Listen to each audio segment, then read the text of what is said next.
Okay, thanks. And hi, shalom, everybody. Um, I am Jeff Arbus. I have lived in Sault Ste. Marie for about roughly 43 years. I grew up in Willowdale, and I went to, for those of you who are in that area, I went to Northview for my high school. Went to Western, came back to Toronto, and lived in various areas and worked. And I managed to get a job offer at the community college in Sault Ste. Marie, teaching in child and youth work, and decided to take the offer and have an adventure. And that was 43 years ago. What I thought would be about a 10-year stay in a small northern community has turned out to be a lifelong adventure. And I am married with three grown daughters and two grandsons. And what else? I have been the president of Congregation Beth Jacob in Sault Ste. Marie. I help as a lay leader of services and do various other things. I'm not currently the president. One of our Michigan congregants is president, and of course, they cannot cross the border right now. So that's just a little bit about me, but I'll certainly be happy to take any questions. I'll turn it over to Rob. Perfect. Thank you, Robert. And I have actually will follow-up question for you in a moment again, Jeff. Robert, who are you and how did you end up at Sault Ste. Marie? My name is Robert Cohen, and I'm actually third generation from Sault Ste. Marie. So my grandfather came here in 1901. I came to Canada prior to that, and came here for business reasons, and raised 11 kids in Sault Ste. Marie. Most of them moved on to different places, but my father stayed here. My grandfather had a business. My father was in that business, and I'm in that business also today. So I guess that's the reason I'm here. I'm married. My wife is Joyce, and we have a daughter that's in Toronto. So we know Toronto quite well. And you said in the beginning that Toronto is kind of, I always say all roads in the Jewish community lead to Toronto. And that is somewhat true. Out of my Hebrew school growing up here back in the 60s and 70s, I am the only one that stayed in Sault Ste. Marie, and everybody is in as part of Jewish communities in Toronto. And that's typically what happens in small communities. But at one time, the community was, I'd be happy to answer any questions that we have. You know, it was quite prosperous here. It was substantially larger in my father's day.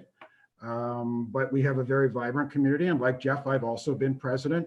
It seems that when you're a member of a community here in the Jewish community, you're usually quite involved in every aspect of the synagogue. So trying to duck away from the responsibilities of being treasurer or president of a synagogue is pretty difficult to do. So I'm quite involved, and our family's been quite involved for many years, really since 1901, although the synagogue in Sault Ste. Marie was built in 1945.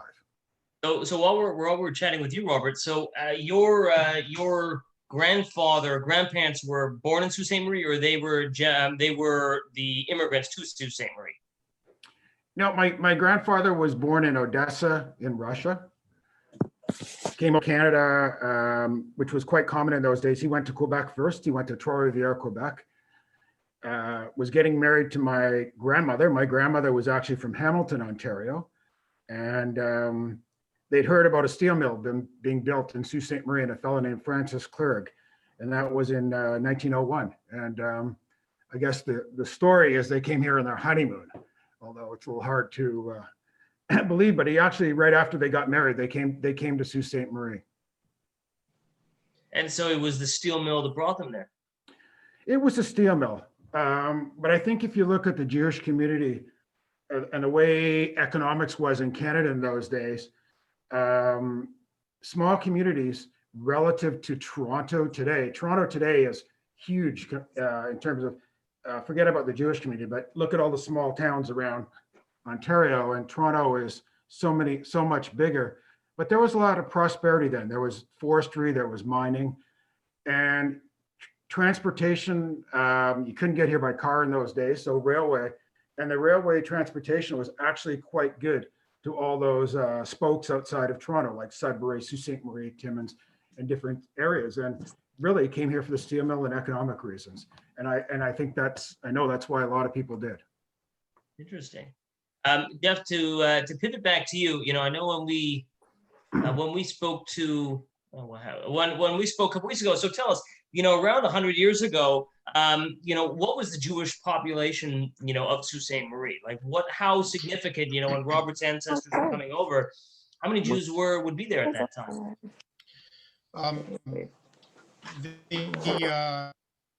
The records that we have been able to find show that there were Jews here as early as the mid 1880s. They're on their way now. Yeah, what is that? Oh, sorry. We should be. Sorry, go ahead. Somebody wasn't muted. Yep, and that's the case throughout some of the other communities around the north that I'm familiar with, where there were Jews. Kirkland Lake, Iroquois Falls, Timmins, Sudbury, all were showing records sometime in the late 1800s of Jews actually settling down. I have read some historical accounts of Jews coming with some of the early Europeans as navigators, as storekeepers, and so on, and traveling with some of the earlier Europeans. But we don't have, I've never been able to find records of actual Jewish settlement in Northern Ontario prior to the 1880s, although there may well have been. I know my uncle was born and grew up in Ansonville, which is part of Iroquois Falls, and there was a pretty prosperous and thriving Jewish community there for many years. Probably started to thin out in the 1960s as the kids of that generation grew up and moved off to university and got into professions and didn't want to come back to the north. So there are not as many active Jewish communities as there were. I know, Rob, I sent you to the cemetery in Massey, Ontario, just west of Sudbury, where there is a Jewish section.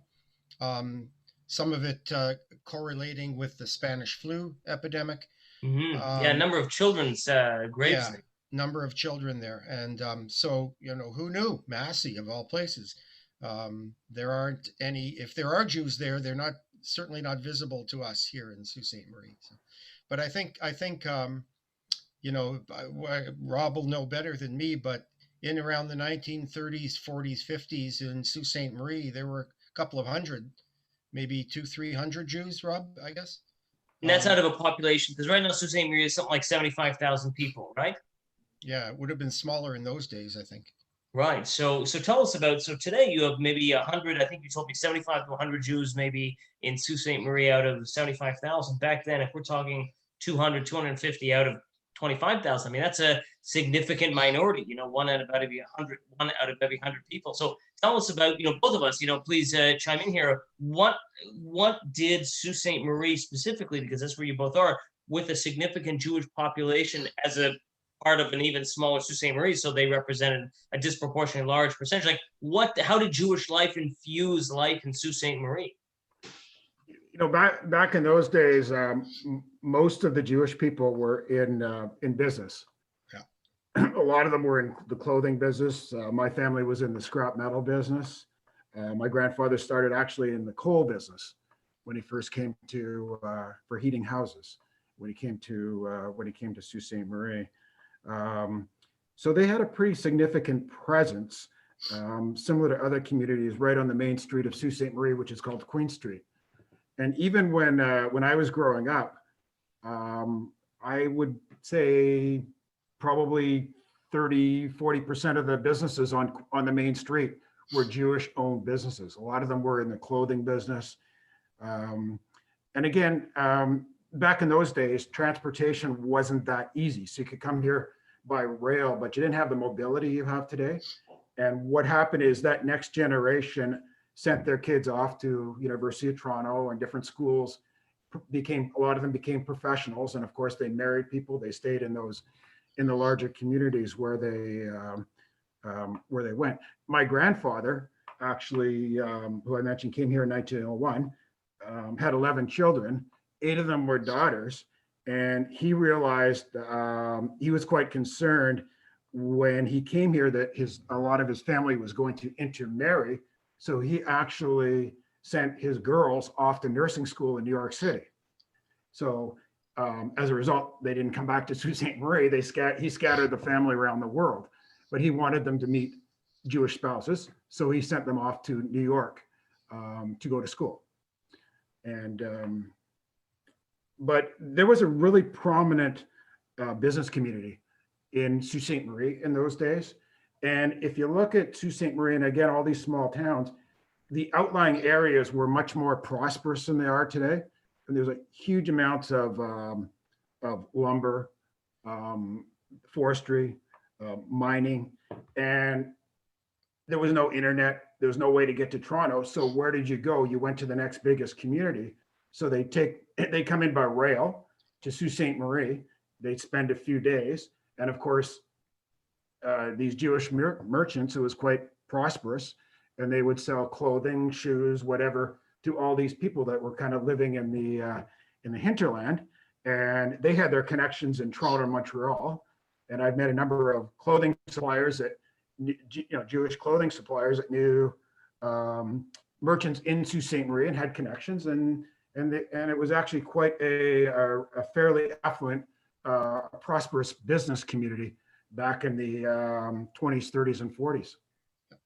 At one point, so, my understanding is there was a synagogue we had Jewish communities in Kirkland Lake, in North Bay, in Timmins, in Sault Ste. Marie, and Sudbury. Thunder Bay. Thunder Bay, yeah, excuse me, Thunder Bay, you're right. I'm sort of forgetting about Thunder Bay. It's so far west there. Are there any other communities when we're talking Northern Ontario that I'm forgetting? My guess would be that yes, although I can't answer specifically what, but I think given the industrialization of the North, as Rob mentioned, with mining and timber industry and so on, that Jews were very attracted by the opportunity to be suppliers and operated hotels, restaurants, clothing stores. I know in the Sioux, I think it was the Jewish merchants who brought the ready-to-wear fashion. Instead of getting your suits made all the time, they were brought in ready-to-wear, the way we buy them today. Basically, you buy them by size rather than being measured and having to wait for your clothing to be made. So those kinds of innovations were brought by Jewish merchants, and I think you could probably travel from North Bay to Timmins, right along Highway 11, and in every Kapuskasing, Iroquois Falls, Kirkland Lake, you would find, if not an existing Jewish community today, certainly the history of one through the 1900s. So, gentlemen, tell us, I think, like I said, I think we all sort of, I think a lot of people intuitively know that sort of Jews around the world. I remember once learning that there's even a Yiddish proverb that says you can swing a cat and hit a Jew no matter. It probably has a little more poetic, poetry in the original Yiddish. But then the idea is no matter where you are, you're going to sort of meet a Jew. I remember a decade ago, I was walking around the streets of Beijing and I recognized somebody from shul. And I thought, this can't be very statistically likely right now. But tell us, what are some of the wildest stories of Jews, living in Northern Ontario, right? The ones who weren't just in business, but the ones who were really living out in what we call Yehopitzville, right? Not in Sault Ste. Marie, Sudbury, but the ones who were really living sort of in the boonies. Were there ever Jewish communities like in a place that made Iroquois Falls look like a metropolis? Well, I think Chapleau had Jews living in working in the timber industry in Chapleau. One of them ended up here. Max, I guess, ended up in here. Oh, there's Rabbi Jaffet. There we go. Yes, Rabbi Jaffet is here as well. So He'll have a story or two, I think. Yeah. So Rabbi Jaffet, of course, is somebody who, of course, grew up in Sault Ste. Marie, and Well, hi. and so Hi, Jeff. Hi, Bob. Hi, John. Jonathan, nice to see you. Good Nice to see you. John. Yeah.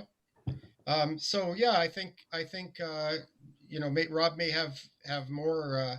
I know we have stories of one of our congregants. He's quite elderly now, but kind of walked out of a lumber camp into Sault Ste. Marie and um, began selling timber and also became a teacher.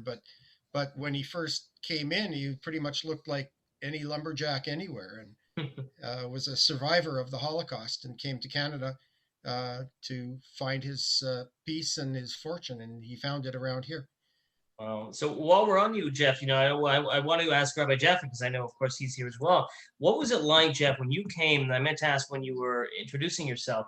You grew up in Willowdale, right? Of course, it's sort of a central part of Toronto with an established Jewish community. A job offer brought you up to Sault Ste. Marie. What were you expecting? And were you hesitant to go to a place that was so far north, that was so new for you, or was it an adventure? I mean, it seems like I think a lot of people today, would be, hesitant to sort of do something like that. Yeah, it was certainly an adventure. I was single. I wasn't sure what I wanted to do with my life at that point, and the job offer came about with a lot of coincidence, and I decided to take it. But I remember the first time I walked into the shul for services, and I was about 15 or 20 minutes late, but I made the minyan. And there was a big fuss about that made over me because I made the minyan and they were able to start services. And that was a complete surprise to me. I was used to walking into shul late and services would be well underway from my Toronto experience in larger community. But I realized right away that immediately it hit me that every Jewish person here mattered. And while they were not all affiliated with the synagogue, or not everybody came to services, everybody mattered. And if a Jewish person came to town, our radar went off and we all knew that there was somebody here, and we went about looking for them to try to get them involved. I will add too another comment that in addition, and Rob's family will be a good example, the Jews were not just evident as a Jewish community, but were very integrated and very involved in the broader community. So sitting on boards of community centers and part of the various fundraising groups and business and part of the Chamber of Commerce and those kinds of organizations. There were Jewish people involved in all of those broader kinds of community development projects. So, that's interesting. It's interesting, you mentioned sort of, you come there and it made you realize, I guess, one person made that kind of an impact. Rabbi Jaffet, how old were you when you left Sault Ste. Marie? Well, I left Sault Ste. Marie when I was 17 to come to University of Toronto, but I moved there when I was 6. And we definitely felt that that presence that every Jew counts. And we could definitely tell that everyone's radar went up when we moved into town. And for years later, we're always like the new people because, it is such a small town. And we always felt, the extra steps being taken to make us feel welcome there. And so, I grew up in Sault Ste. Marie my entire child life, grade 1 to grade 13. And when I left, it was a big transition to go back to the big city, to Toronto. I just want to share with you sort of a funny couple comments we're already getting on the Facebook Live. People are saying, well, my family ran some lumber mills and Pembroke lived in North Bay, and there's all these people sort of connecting. So it's funny when I posted the picture of, I think it was Rabbi Fishman, from the first president, Jeff, if I'm not mistaken, of the shul, I put it on Facebook and I had 2 different Facebook friends say they're related to him. So it was really sort of this wild story. You go to a place you don't really realize, for those from Toronto who are, probably ignorant of the community up there, we don't realize so many different people were connected. Every time I went somewhere, my family comes from Kirkland Lake and North Bay and Timmins and Sudbury and so on and so forth. So, Rabbi Jeff, and I want to go back to you as well, because I know you just joined us. So, tell me, what was when you You were born in South Africa, is that correct? My parents were, but I was born in Toronto. Oh, you were born. Okay, fine. So when you grew up in Sault Ste. Marie, and I guess what was it like? I mean, in terms of when people found out you were Jewish, right? I guess you didn't go to a Jewish school, right? I mean, you were in a public school.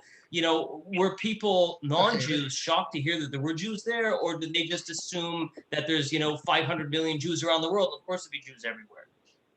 So, I mean, I did go to Jewish school every Sunday morning. Right, I meant through the week.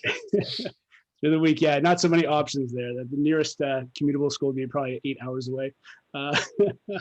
But I'll tell you, coming from Toronto, I actually went to Bialik in kindergarten. So I came from, a kind of Jewish identity living around Lawrence Avenue, and also a very strong South African identity. I really had a South African accent until I went to school, because all my parents are South African. So when I got to the Sioux, it was a major culture shock, because it was the first time I'd kind of really been around many non-Jews, and there was not a single South African there. And I remember, kind of, I guess, very typically, beginning of the school year, meeting these other kids, and my parents would go through the class names, and trying to find, like, who's Jewish. There's one girl named Steinberg, and we're like, oh, maybe she's Jewish. I went and asked her, I said, by the way, are you Jewish? She said, what's that? Like, do you celebrate Christmas? She's like, of course, everyone celebrates Christmas, kids hadn't heard the word Jewish. It wasn't like they knew the conspiracies of millions of Jews. It wasn't even on the radar, not even close. I remember when I think it was TVO or CTV, they did a story on the Jewish community in Sault Ste. Marie around Hanukkah time. And the way they started the bit was they went around to the local community not too far from the synagogue down in Memorial Gardens where the Greyhounds play, and they asked, do you know about the Sault Ste. Marie Jewish community? And none of the non-Jews had even heard of it.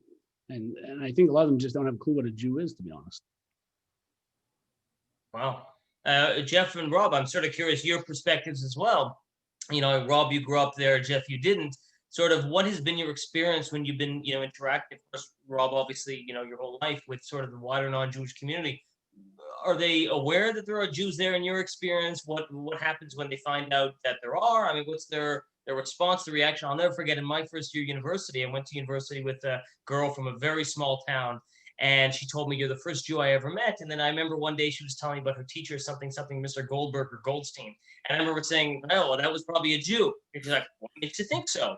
And it was so funny because, like, the name, again, maybe the person was or wasn't, but the name Goldberg, Goldstein, to us, like, of course it's a Jewish name, but to them, like you said, like, it wouldn't even register because they have no frame of reference. So Jeff and Rob, like, what did people in your experience know about the Jewish community? I would say all through my experience, it was exactly the same as Rabbi Jaffet said. Even as recently as a few months ago, I had somebody come up to me, and they never met a Jewish person before.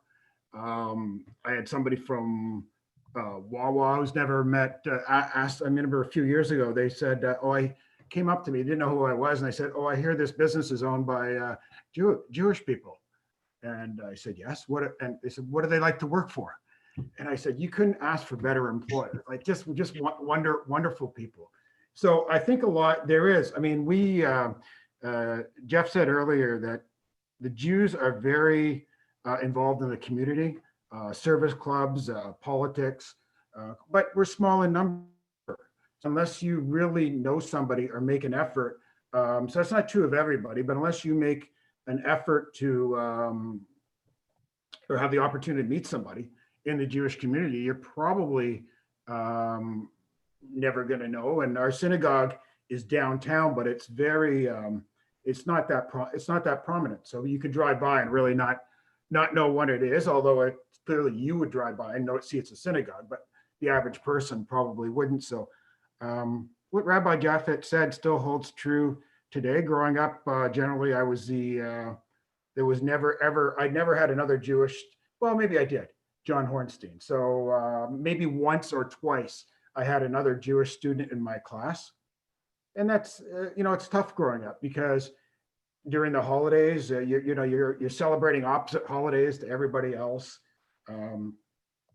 Did you feel a sense of anti-Semitism? When they met you, you're sort of describing a situation, all three of you, where people simply didn't know, right? They simply didn't know about what Jews were. But did you did you sense, where are your horns, that kind of thing? Or was it just they knew about Jews? They just didn't, they thought we were all in Israel or New York or Toronto or something. Like, what was there a sense of not just ignorance that you existed, but ignorance about what Jews were?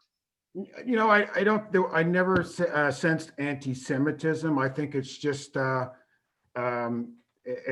ignorance. You're just something they don't know, but people know a lot about Jewish things. And it's kind of funny when you grow up in a small town. Like, I had a fella come up to me, and that was about 5 or 6 months ago, and he happened to be Jehovah's Witness. He never met anybody that was Jewish before. And of course, everybody thinks you're basically a Jewish encyclopedia, like you know everything. And, so you try your best to answer questions. But as Jeff knows, when you're here, you're a bit of a target. So people come up to you and ask a lot of questions, but I never sensed any type of anti-Semitism. It was always curiosity as much as anything. So what about you, Jeff? What's your experience with that? We've had some very few, comparatively to a larger community, we've had very few incidents at the synagogue. We've had a swastika painted on our door, I think twice in the 43 years I've been here. I haven't sensed any organized anti-Semitism. I've never doubted that it's out there, but as Rob says, it's a lot of it is the ignorance and simply people repeating what they might have heard from another person who'd maybe never met a Jew in their life, or if they had, they didn't know. And I don't get a sense of the kind of organized anti-Semitism that we see in larger centers. That doesn't mean we don't take precautions. We do, but it's a different experience than I had growing up in Willowdale, there was a Jewish population in Willowdale, but not like Bathurst Manor. So it was a little more difficult for me at Northview than it was for my friends at some of the other schools in Toronto. But I haven't found that same I guess feeling of or sense of anti-Semitism or anything organized that way. And like Rob said there, the involvement of the Jewish community in the broader community meant that when it came time, say, for the clothing stores to close on Rosh Hashanah, nobody knew why they closed on those particular days, but it didn't seem to be an issue that they were closed on Yom Kippur or Rosh Hashanah. It just was taken, as par for the course. Do you think that there is, what kind of future do you think there is for sort of small Jewish communities in smaller centers? I don't know if I mentioned my father's not Jewish, but my mother's side, her family grew up in rural Saskatchewan. And my wife, her grandparents were sort of all grew up in, around the Peterborough area and the Kawarthas and sort of similar areas like that. But, as we know, there's sort of smaller communities tend to bleed into larger ones. What kind of future do you think that there is in the future for Jewish communities in places like Sudbury, Sault Ste. Marie, Thunder Bay, Timmins, North Bay, etc.? Is there just going to be sort of continued decline, or are there going to be opportunities for future people to jobs, local colleges, etc., to revitalize, or do you think it's going to sort of be the status quo? What does the future hold? For all three of you, I'm sort of curious what. Try it, Rob. I think it's going to be fairly tough in the future. I mean, a lot of it depends on the economy, and these regions have pretty stagnant economies that are and shrinking populations. So what is going to attract somebody to the community? I'm lucky. My wife Joyce, who actually was curious and saw Rabbi Jaffet. So we haven't seen him for years. Came from Montreal, and met me in Sault Ste. Marie. But you So know, I this think is that's- balmy weather in Sault Ste. Marie compared to Montreal, right? It's like the Caribbean. That's right. Well, actually, that's true. Yeah, it's not same climate basically. So I think it's tough because what's going to draw people to the community? 50 years ago, it was the economy.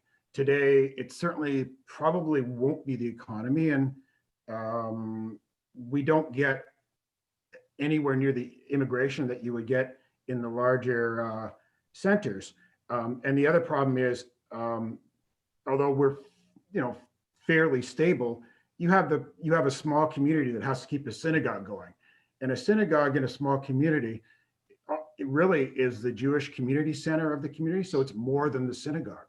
I mean, it's really more than just a synagogue. It's really the heart of the community. So it's really important to keep these synagogues financially viable and active in small communities. And we're really fortunate. We have people like Jeff that are strong lay leaders, volunteer a lot of time in the community. So, but I think going forward, you're gonna need an influx of people, and I don't know how that's going to happen unless the economy improves, or unless perhaps people want to start leaving major urban centers for smaller communities.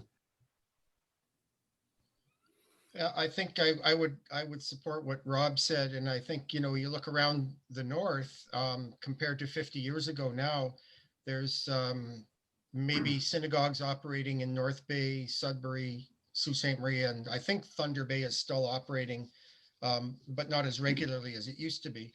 The rest of them, even those that had synagogues operating out of a rabbi's house or somebody's house, if there are still Jews there, they don't have they're not organized in terms of having a house of worship or anything like that in some of the smaller, more remote communities.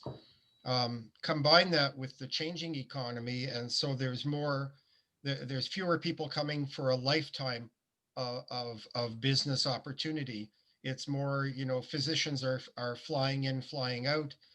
You've got the power of Zoom, so that a lot of work gets done over the internet, whereas people at one time would have had to relocate to do business sales.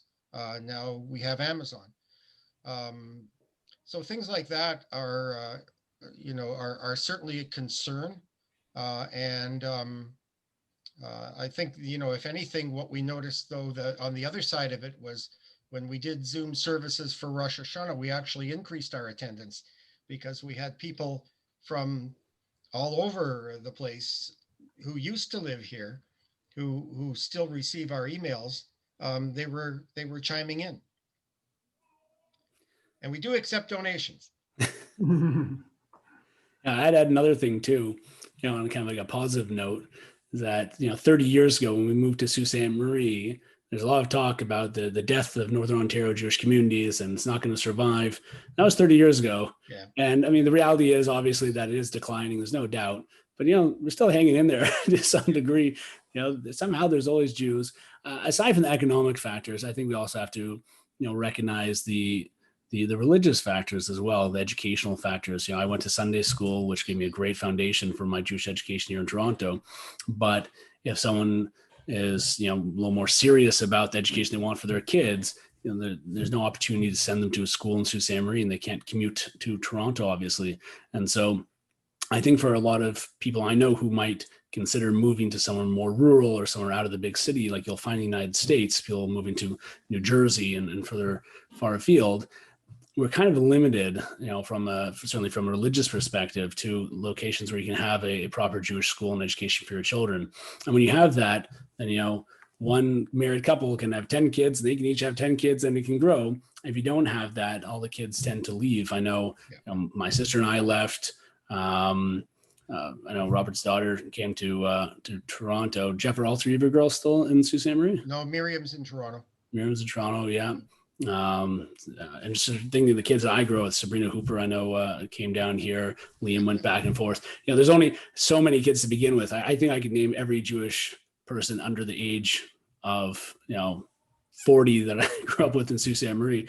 There's not a lot of them. So, I mean, they mostly end up leaving, and the ones who do stay, I'm not sure what future, how much there is for the next generation, really. And I think that's kind of more the problem, the intergenerational educational problem as well, on top of the economic issues. I think Jonathan is exactly correct. I think there's,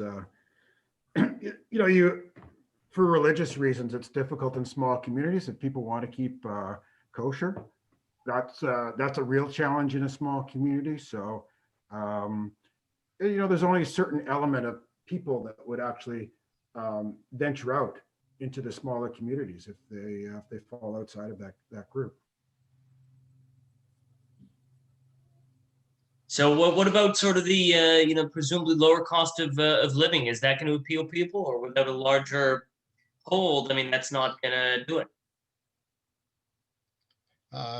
Well, if you drive a car, you're paying more for gas.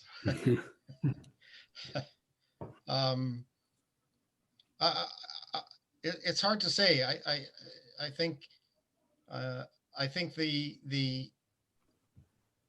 the points Jonathan made are it goes beyond just the economic factor. I think it's the ability to provide a Jewish life and to include people. I mean, I guess one thought that comes to mind is one of the things that our congregation did a long time ago was make a decision to not affiliate with one of the major Jewish movements in North America. And by remaining unaffiliated, I think the thinking has been that would be an indication of inclusiveness, but it's also, for some, particularly someone who's observant, it's an indication that we maybe are not able to provide everything that the person needs in order to sustain their spiritual and their religious life. So those are some of the hard decisions that we've been faced with. And since we're the only show in town, we've had to kind of find a way to be all things to everybody. But the reality is you can't be all things to everybody. And so that's a constant struggle that we're faced with. I think just about every meeting of the executive of the synagogue, in one form or another, that question comes up. Now, what about how many Jews live on the other side in Sault Ste. Marie, Michigan? What are there, about half a dozen? Yeah, I would say there's about 6. And we didn't talk about 6 that. Jews or 6 families? Probably 6 families. Yep. And there's the odds. I mean, there's students that sometimes Yep. come to the synagogue. Yep. We have travelers that are coming through Sault Ste. Marie because we're kind of at a crossroads here. But actually, the Jewish community here has always had an affiliation with Sault Ste. Marie, Michigan. And when my grandfather came here, that was actually a larger city. Yeah. And there were Jewish families on the other side, and you didn't have the border issues that you have today. So you're 5 minutes away from Sault Ste. Marie, Michigan, and they actually have a Jewish area in the synagogue in the cemetery over there, mm-hmm. in Sioux, Michigan. So we've always had an international flavor, and but there's about 6 families. Interesting. Are members. All right, it's fascinating when you mentioned the president of your shul lives in another country. Sort of an odd, an odd concept. But listen, I want to thank you gentlemen for joining us. Like I said, I mean, this is being recorded. It's on Facebook Live, and we'll be sending it out to about 1,000 people later in the week as well. I mean, I think it's a fascinating story. We barely touched on it. Like I said, when I was driving up, I stumbled across in Krugersdorf, the synagogue, or the Jewish cemetery between Engelhart and Kirkland Lake, and then when I was in Timmins to see the menorah. And then it was in Iroquois Falls, and people said, "Are you doing a Jewish history tour?" And I said, "No, this is sort of just, this is wild. I'm sort of just stumbling into the Jewish history, but it is a fascinating thing." And I think that perhaps sort of one of my final thoughts was that I think that we, not you necessarily, but I think it's a lesson for all of us. We need to sort of work hard for maintain the Jewish communities we have. Nothing is is set in stone. A community that can seem bustling today can, have its challenges tomorrow. And I think that means all of us, whether in Sault Ste. Marie or in a larger town, have to work hard to maintain the Jewish community, be involved, and I suppose keep in mind, like Jeff said, even if you're the thousandth man into Minyan, still sort of cherish each other as if we are the 10th person, because I think that's how we can, keep that. I'm not the rabbi here, but, if I might as well, pipe in with that. But again, I think it was a fascinating discussion, and, obviously I hope continued bracha and growth and success whenever possible for your community in Sault Ste. Marie, and may we come to visit you again soon. Amen. Thank you very much again.